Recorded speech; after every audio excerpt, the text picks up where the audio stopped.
इसमें क्या करेंगे, सीरम सैंपल पोर करेंगे। अगर हमारे सीरम में एंटीबॉडी प्रेजेंट है तो क्या होगा, एंटीजन एंटीबॉडी कॉम्प्लेक्स का फॉर्मेशन होगा। अगर एंटीबॉडी नहीं है तो कुछ भी नहीं होगा। फिर उसके बाद क्या करना है, हमें वॉश करना है। वॉश करने से क्या होगा, जो एक्सेस एंटीबॉडी है जो फ्री फॉर्म में है वो क्या हो जाएगी, वॉश आउट हो जाएगी।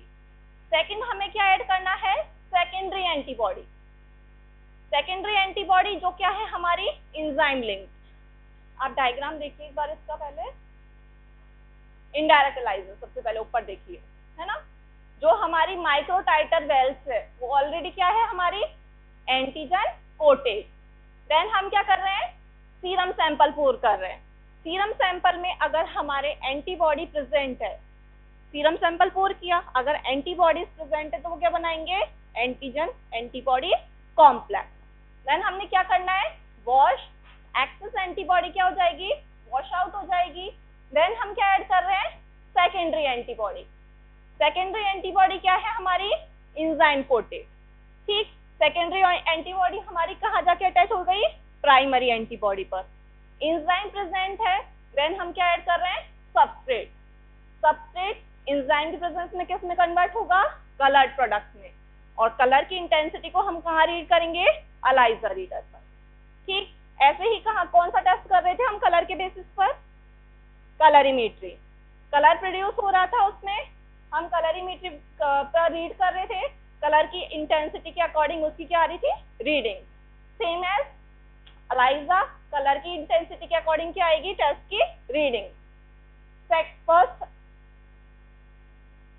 indirect ELISA procedure, microtiter wells are initially coated with antigen specific for antibody to be detected. Serum to be tested is added in these coated wells. If antibody is present in specimen, it binds to coated antigen. Now a secondary antibody conjugated with the enzyme is added, which will bind to primary antibody. Add substrate which reacts with enzyme and produce color product. The second one is sandwich ELISA. Sandwich ELISA में क्या detect कर रहे हैं हम, देख के बता सकते हैं क्या डिटेक्ट कर रहे हैं हम, एंटीजन डिटेक्ट कर रहे हैं। इनडायरेक्ट ELISA में क्या डिटेक्ट कर रहे थे हम, एंटीबॉडी। सैंडविच ELISA में क्या डिटेक्ट कर रहे हैं हम, क्या डिटेक्ट कर रहे हैं, एंटीजन। एंटीजन डिटेक्ट करना है हमें किसमें, सीरम सैंपल में। तो माइक्रो टाइटर वेल्स क्या होनी चाहिए, ऑलरेडी एंटीबॉडी कोटेड। ठीक है, तो हमने माइक्रो टाइटर वेल्स ली जो क्या है, ऑलरेडी एंटीबॉडी कोटेड। देन हम क्या कर रहे हैं, उसमें सीरम सैंपल पोर कर रहे हैं। अगर हमारे सीरम में उसके अगेंस्ट जो भी एंटीजन प्रेजेंट है तो वो उससे क्या करेगा, बाइंड करेगा। ठीक है, हमारा क्या बनेगा, एंटीजन एंटीबॉडी कॉम्प्लेक्स। अगर सीरम सैंपल में एंटीजन प्रेजेंट नहीं है तो हमारा कोई भी कॉम्प्लेक्स का फॉर्मेशन नहीं होगा। ठीक, इसके बाद क्या करेंगे हम, वॉश करेंगे। तो जो हमारा एक्सेस एंटीजन है वो क्या हो जाएगा, वॉश आउट हो जाएगा। सेकंड हम क्या कर रहे हैं, अब सेकेंडरी एंटीबॉडी ऐड कर रहे हैं जो क्या है, हमारी एंजाइम लिंक। वो कहाँ जाके ऐड हो गई, हमारी एंटीजन से। तो सैंडविच बन गया, एंटीबॉडी एंटीजन एंड एंटीबॉडी बन गया सैंडविच। इसलिए हम इसको क्या बोलते हैं, सैंडविच ELISA। सेकेंडरी एंटीबॉडी कहाँ ऐड हो गई, हमारी एंटीजन पर। देन सेम एंजाइम लिंक है, सबस्ट्रेट ऐड करेंगे, किसमें कन्वर्ट होगा, वो कलर्ड प्रोडक्ट में। It is used for the detection of an antigen in the given sample. Procedure क्या है, microtiter wells are initially coated with primary antibody specific for antigen to be detected. Serum to be tested is added in these coated wells. If antigen is present in a specimen, it binds to coated antibody. Now a secondary antibody conjugated with the enzyme is added, which will bind to primary antibody. Add substrate which reacts with enzyme and produce colored product.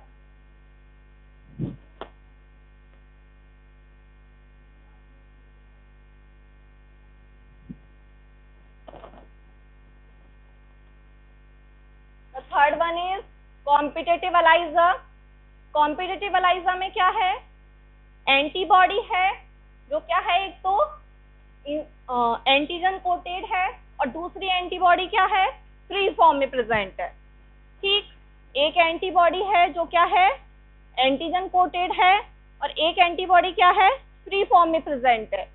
जो हम micro टाइटर Wales ले रहे हैं, micro टाइटर Wales में उसके against क्या present है, antigen. ठीक, जो एंटीजन कोटेड पहले से ऑलरेडी एंटीबॉडी है वो उससे क्या करेगा, बाइंड नहीं करेगा।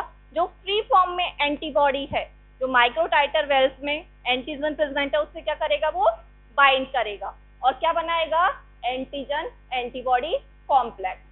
हर स्टेप के बाद हमें क्या करना है, वॉश करना है, जिससे जो भी एक्सेस या फ्री फॉर्म में एंटीजन या एंटीबॉडी प्रेजेंट है वो क्या हो सके, वॉश आउट हो सके, जिससे हमारे जो रिजल्ट है वो फॉल्स पॉजिटिव ना आए। ठीक, देन हम क्या करेंगे, सेकेंडरी एंटीबॉडी ऐड करेंगे जो क्या है, हमारी एंजाइम लिंक्ड है, देन सबस्ट्रेट ऐड करेंगे, सबस्ट्रेट किसमें कन्वर्ट होगा, कलर्ड प्रोडक्ट में। It is used to quantitatively estimate the amount of antigen in the given sample.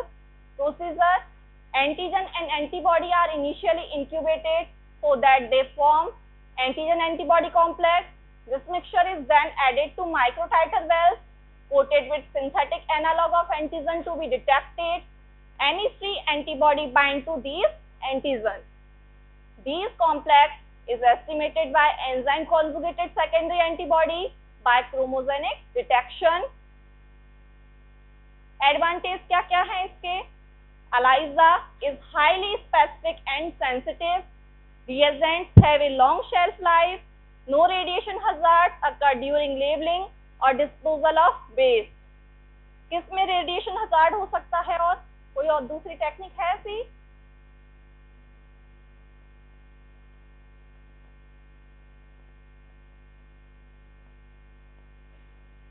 कोई है ऐसी टेक्निक? एक्सरे में एक्सरे करेंगे, टेस्ट कैसे मेजर होगा उसमें?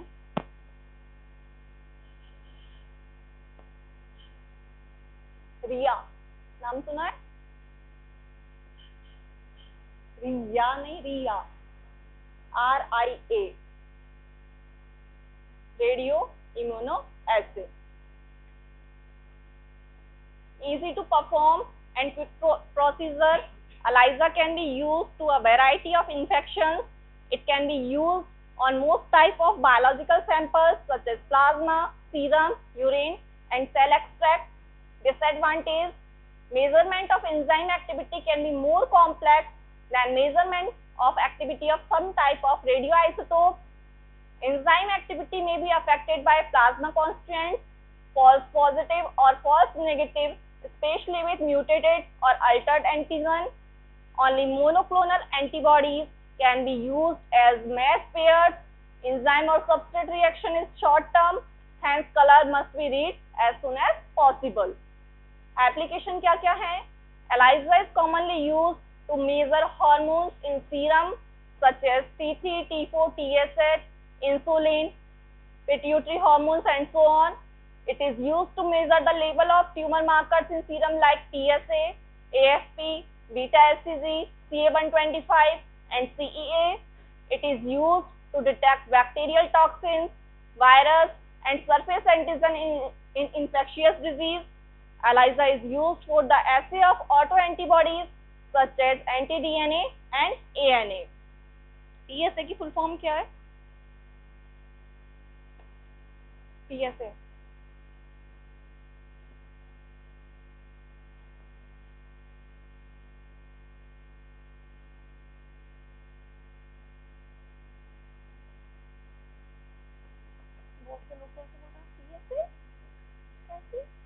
पहली बार सुना है जैसे तो।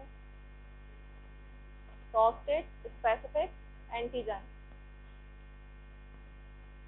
क्या है? PSA की full form prostate specific antigen. CA की फुल फॉर्म क्या है? CEA क्या? Carbohydrate antigen, CEA।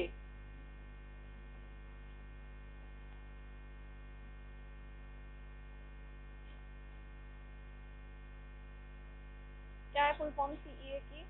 Human markers हो चुके हैं ना आप लोगों के?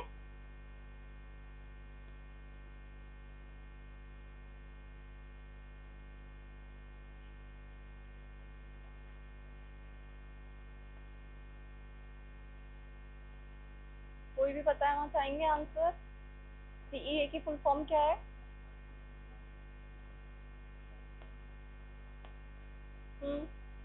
देख लिया,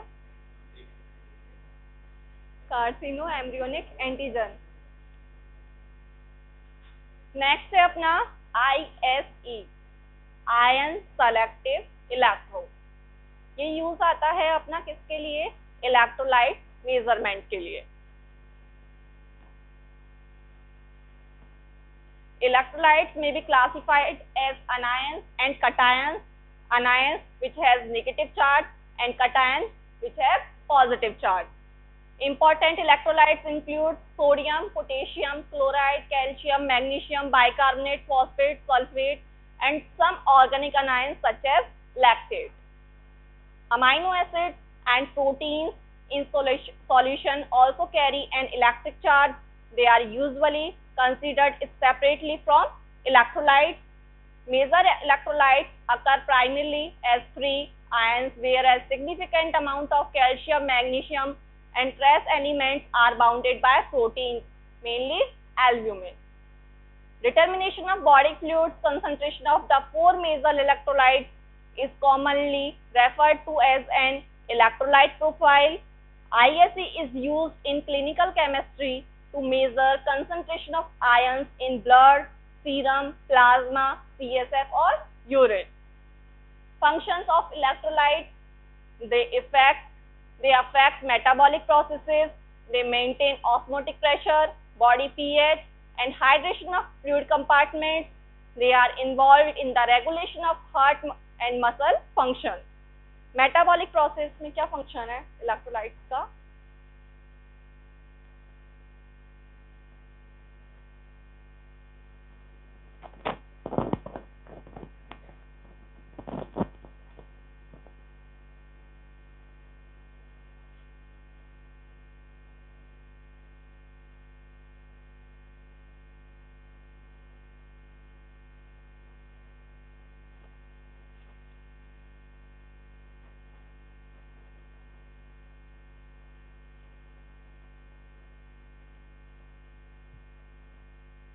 क्या है मेटाबॉलिक प्रोसेस में इलेक्ट्रोलाइट्स का क्या रोल है? एसिड बेस बैलेंस,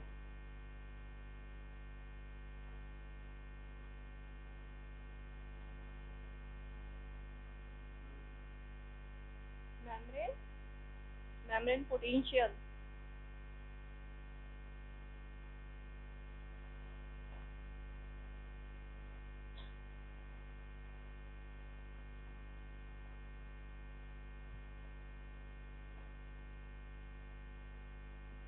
कोई है क्या कोई इलेक्ट्रोलाइट जो मेटाबॉलिज्म में एज अ कोएंजाइम रिएक्ट कर रहा था?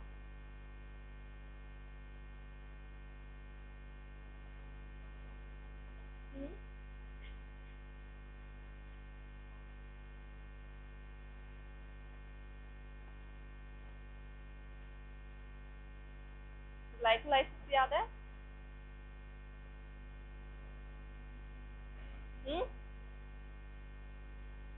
कौन सा? Magnesium, very good. मैग्नीशियम आता है ना वहां पर, कहाँ आता है, कौन से एंजाइम के साथ आता है? हेक्सोकाइनेज एंड पायरुवेट काइनेज के साथ। ठीक है, ऐसे ही बहुत सारी मेटाबॉलिक प्रोसेस है जहाँ पर अपने इलेक्ट्रोलाइट यूज में होते हैं। ऑस्मोटिक प्रेशर को मेंटेन करते हैं, पता है, पीएच को रेगुलेट करते हैं।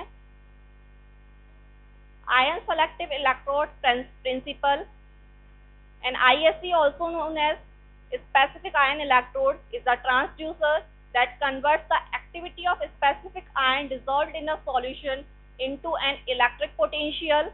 The voltage is theoretically dependent on the logarithm of the ionic activity according to the Nernst equation. Parts of the electrolyte analyzer: removable reagent pack, display screen and keyboard, sample probe, sensor or electrode, peristaltic pump and tubing, ये आप देख सकते हैं ISC का diagram देख सकते हैं आप, इसमें 2 इलेक्ट्रोड है। एक क्या है अपना आयन सेलेक्टिव इलेक्ट्रोड, एक क्या है अपना रेफरेंस इलेक्ट्रोड। ISC का प्रिंसिपल क्या था? प्रिंसिपल क्या था? अभी अभी हमने देखा था, क्या था प्रिंसिपल?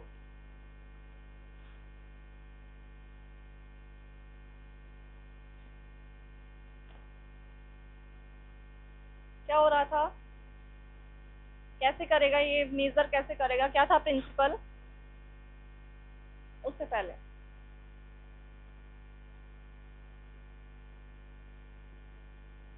क्या था principal?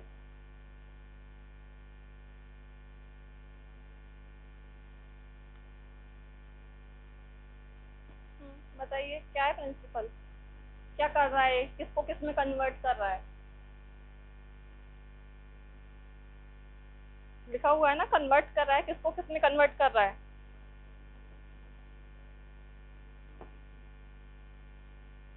Converts the activity of specific ion dissolved in a solution into a electrical potential।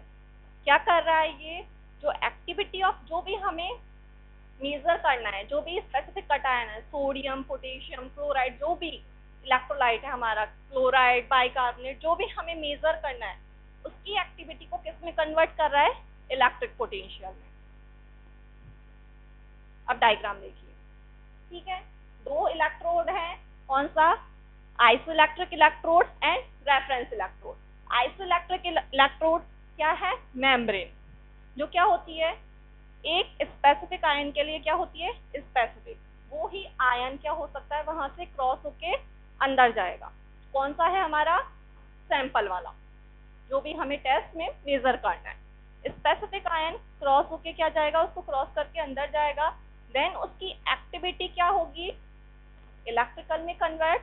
Electrical isoelectric से कहाँ जाएगा? रेफरेंस इलेक्ट्रोड पर, और उसको हम एक्टिविटी को मेजर करेंगे।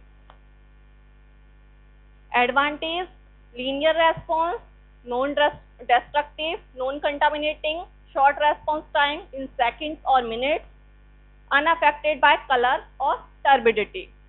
Limitation: precision is rarely better than 1%. Electrodes can be faulted by proteins and other organic solutes. Interference by other ions. Electrodes are fragile and have limited shelf life. Next है अपना EBG analysis. क्या होता है EBG? कोई मुझे full form बता सकते हैं EBG की फुल फॉर्म क्या है?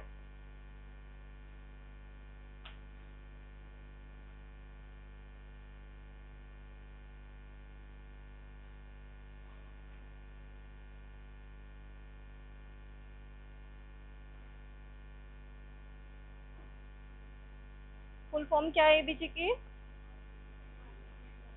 Arterial blood gas analyser. क्यों करते हैं? कभी किसी ने सुना है क्या EBG के बारे में? क्या होता है इसमें? जो भी आपको पता है इसके बारे में प्लीज बताइए एक बार। क्यों करते हैं test?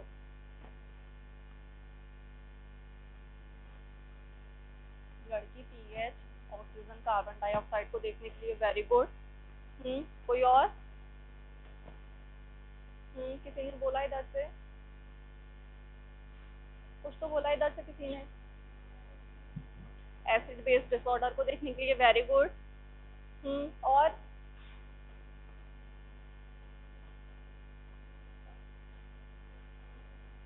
Respiratory functions. Very good.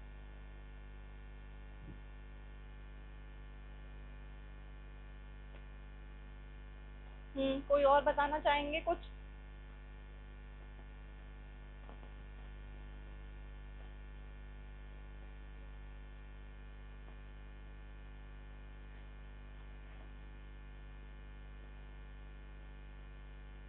क्यों करते हैं EBG? करते क्यों है?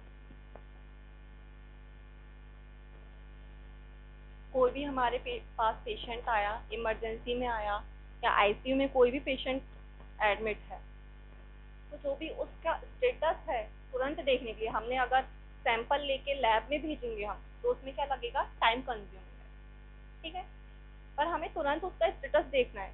अगर इमरजेंसी में आया हमारे पास पेशेंट या कोई आईसीयू में एडमिट है, उसका हमें स्टेटस देखना है, तो हम उसका क्या करेंगे, एबीजी करेंगे। एबीजी में हम क्या क्या देखते हैं, उसके इलेक्ट्रोलाइट्स होते हैं, उसमें उसका ऑक्सीजन सैचुरेशन, PoCO2, पीएच, एल्कलिसिस है या एसिडोसिस है, वो सारी चीजें हमें कहाँ पता चलती है, एबीजी एनालिसिस। तीनों इधर आ जाओ,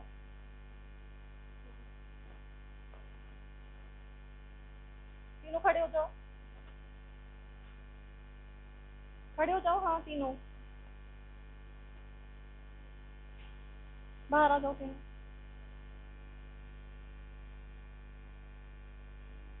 एक उस कोने में जाके खड़ा हो जाए, एक उस कोने में और एक बीच में।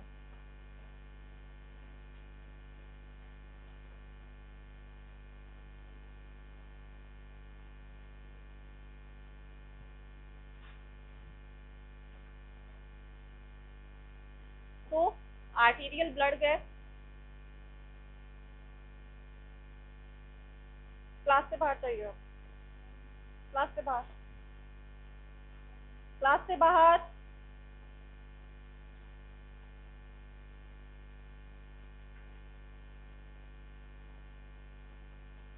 ABG is an essential part for diagnosing and managing the patient oxygenation status, ventilation status, and acid-base balance.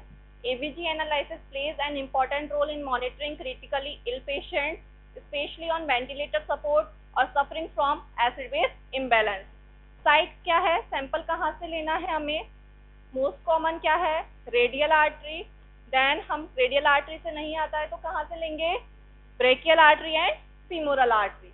इसमें हम वीनस सैंपल नहीं लेते हैं, आर्टरी से सैंपल लेते हैं, इसलिए हम इसे क्या बोलते हैं, arterial blood gas analyser. Sample used, measurement of blood gases is usually done on arterial blood sample, which is essential for evaluation of oxygen transport. Hydrogen ions and partial pressure of CO2 values normally are slightly higher in venous sample than arterial blood. इसलिए हम इसमें क्या लेते हैं, artery sample लेते हैं, क्योंकि Venus sample में क्या होता है, हमारे हाइड्रोजन आयन कंसंट्रेशन एंड जो पार्शियल प्रेशर ऑफ CO2 वो क्या होता है, स्लाइटली हायर होता है। Arterial blood collection is done preferably by a trained person. Arterial blood pressure should be allowed to push the plunger and fill the syringe blood. Components क्या क्या हैं of ABG के, pH, partial pressure of oxygen, partial pressure of carbon dioxide, bicarbonate and oxygen saturation. ABG equipment में क्या क्या होते हैं, इन electrode होते हैं, कौन कौन से, pH, PCO2, PO2, all other parameters such as bicarbonate, buffer base, oxygen saturation of hemoglobin, total oxygen concentration, alveolar, arterial, oxygen pressure difference, hematocrit are calculated parameter. तो कुछ पैरामीटर ऐसे होते हैं जो डायरेक्ट हम ब्लड से लेते हैं और कुछ पैरामीटर होते हैं जो हमारी मशीन हमें कैलकुलेट करके देती है। ये हमारी क्या है, मशीन का डायग्राम, जो हमारी एबीजी एनालाइजर है। आप देखेंगे 4 इलेक्ट्रोड है, इसमें 3 कौन कौन से हैं, एक तो पीएच, PO2, PCO2 और एक कौन सा है हमारा reference electrode. Principal directly parameter कौन कौन से हैं, सबसे पहले बात करते हैं pH. pH measuring system comprises a glass electrode, a reference electrode and a liquid junction between 2 electrodes. Second, PCO2. PCO2 is measured by glass electrode placed in a weak bicarbonate buffer which is separated from blood sample by membrane permeable to CO2 in the specimen. The CO2 diffuses into bicarbonate buffer solution inside electrode and changes pH by affecting hydrogen ion. CO2 क्या करेगा, H2O से bind करके क्या बनाएगा, H2CO3 and H2CO3 dissociate होके क्या करेगा, H plus ion and bicarbonate. Changes in hydrogen ion concentration in buffer are then measured in the same way as that of pH. Third, Partial pressure of oxygen measured is based on electrochemical measurement of oxygen that diffuses across a gas permeable membrane into an electrode contained in a dark electrode. Oxygen present in blood sample diffuses across gas permeable membrane into the electrolyte buffer where it is reduced at platinum cathode. Fourth one, electrolyte, sodium, potassium, calcium, chloride, lithium are usually estimated by ion selective electrode based measurement. Fifth, air pressure. It is measured continuously by an integrated air pressure sensor. The volume of PCO2 and PO2 are dependent on air pressure. Sixth, hemoglobin. It is also measured by gas analyzer to give percentage saturation. तो directly measure parameter कौन कौन से हैं? pH, PCO2, PO2, bicarbonate,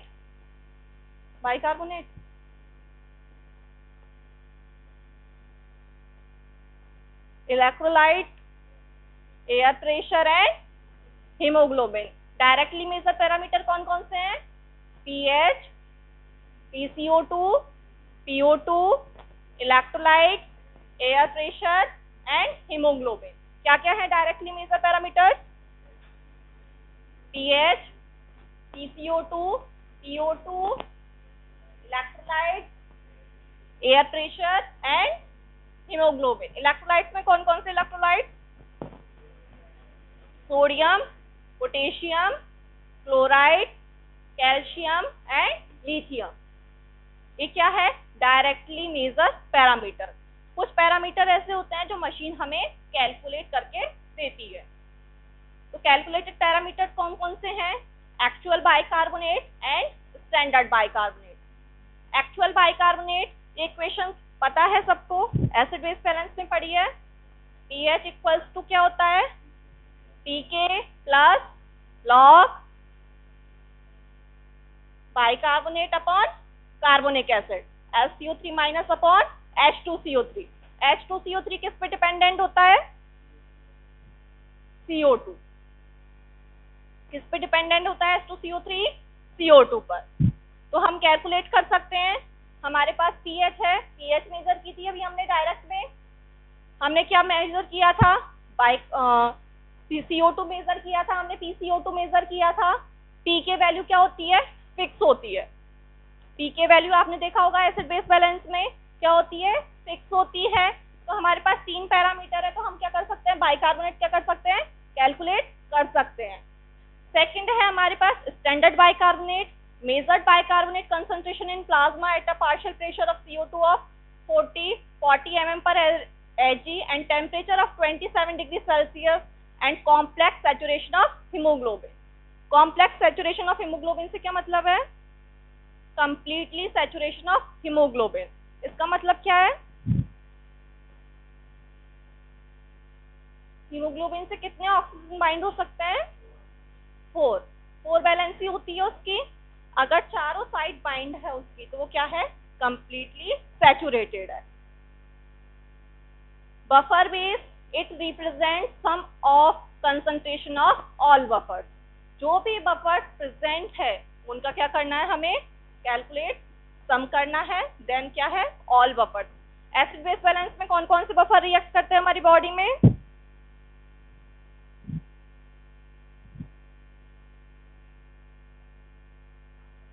acid base balance को maintain करने के लिए हमारी बॉडी में कौन कौन से बफर्स रिएक्ट करते हैं? बाइकार्बोनेट बफर और carbon dioxide. Bicarbonate buffer, phosphate buffer और कितने होते हैं? होते कितने हैं पहले ही बताओ. 3 होते हैं. सॉरी 3 होते हैं, ये तो पता है. चलो आपको फर्स्ट हो गया bicarbonate buffer, second phosphate buffer, third कौन सा होता है?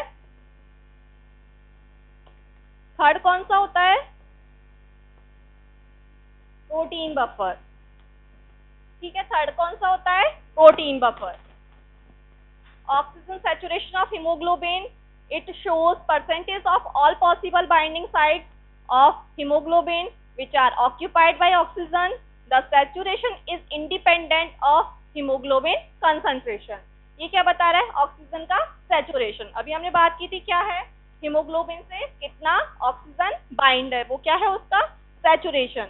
जो ऑक्सीजन का सैचुरेशन अगर चारों बाइंड है तो क्या है अपना कंप्लीट है. अगर ये किससे इंडिपेंडेंट रहता है? हीमोग्लोबिन की कंसंट्रेशन से. Total oxygen concentration, it is sum of physically dissolved and chemically bounded oxygen and is mainly determined by PCO2 and oxyhemoglobin. Total oxygen concentration किसका है? सम किसका है? जो डिसॉल्व फॉर्म में है एंड बाउंड फॉर्म में है उसका क्या है? Sum. Alveolar arterial oxygen pressure difference, alveolar and arterial oxygen का क्या प्रेशर का क्या है ये डिफरेंस. नेक्स्ट हेमाटोक्रेट, जो टोटल ब्लड वॉल्यूम में कितनी आरबीसी प्रेजेंट है. नॉर्मल एबीजी वैल्यू पीएच क्या होती है? Normal 7.35 to 7.45. पीसीओ2 कितना है? 35 टू 45 mm/Hg. PO2 कितना है? 80 टू 100 mm/Hg. HCO3 कितना है? 22 टू 26 मिलीमोल पर लीटर. सैचुरेशन कितना है ऑक्सीजन का? Normally more than 95%. Acid base parameters are to be checked in patient with any serious illness, multi-organ failure, respiratory failure, cardiac failure, uncontrolled diabetes mellitus and in condition of poisoning. Assessment of acid base status, क्या क्या assess कर सकते हैं हम उसका? Metabolic acidosis है या metabolic alkalosis है, रेस्पिरेटरी एसिडोसिस है या रेस्पिरेटरी एल्कलोसिस है. अच्छा ये बताइए, pH इक्वल्स टू होता है pK plus log base upon acid. Base क्या है? Bicarbonate SCO3 minus upon H2CO3. Bicarbonate के लेवल डिक्रीज होंगे तो क्या होगा? एसिडोसिस और एल्कलोसिस. बाइकार्बोनेट SCO3 माइनस क्या होगा? एसिडोसिस. कौन सा एसिडोसिस? कौन सा है? Metabolic acidosis. बाइकार्बोनेट के लेवल इंक्रीज हो रहे हैं तो क्या होगा?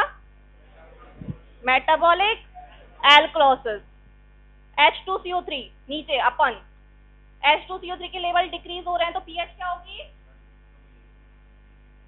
H2CO3 के लेवल डिक्रीज हो रहे हैं, पीएच क्या होगी? H2CO3 इनवर्सली प्रोपोर्शनल है ना. H2CO3 डिक्रीज होगी तो पीएच क्या होगी? इंक्रीज. क्या होगा? एल्कलोसिस. कौन सा? कौन सा? रेस्पिरेटरी. SCO3 डिक्रीज हो रहा है तो कौन सा हो रहा है? मेटाबॉलिक. H2CO3 डिक्रीज हो रहा है तो कौन सा हो रहा है? रेस्पिरेटरी. H2CO3 डिक्रीज हो रहा है तो पीएच क्या हो रही है? इंक्रीज हो रही है. कौन सा हुआ? Respiratory alkalosis. H2CO3 इंक्रीज होगा तो क्या होगा? Respiratory acidosis. Acid base balance disorder with ABG and abnormalities. The step-by-step analysis of acid base status with ABG abnormalities. Look at the partial pressure of oxygen and oxygen saturation for hypoxemia. Look at the pH. अगर pH less than 7.35 है तो कौन सी condition है? Acidosis. pH more than 7.45 है तो कौन सा है? एल्कलोसिस. अब कौन सा एसिडोसिस है? मेटाबॉलिक है या रेस्पिरेटरी है?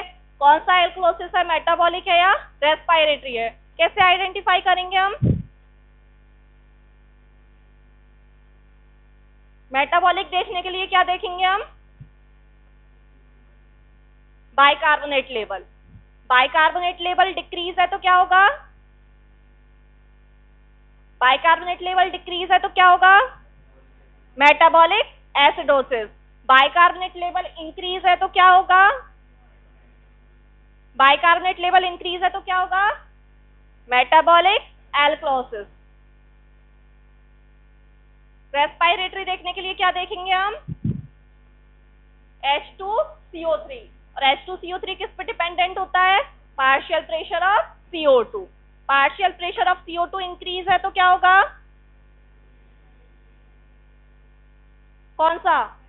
Respiratory acidosis. H2CO3 डिक्रीज है तो क्या होगा? या partial pressure of CO2 decrease है तो क्या होगा? Respiratory alkalosis. Precautions: sample should not be in directly contact of air. Needle should be sealed and bent. Analyze sample at earliest at the most within 1 hour and store in freezer in meantime. Sample should not be clotted. Arterial sample should be used if oxygen transport is to be evaluated. Thank you.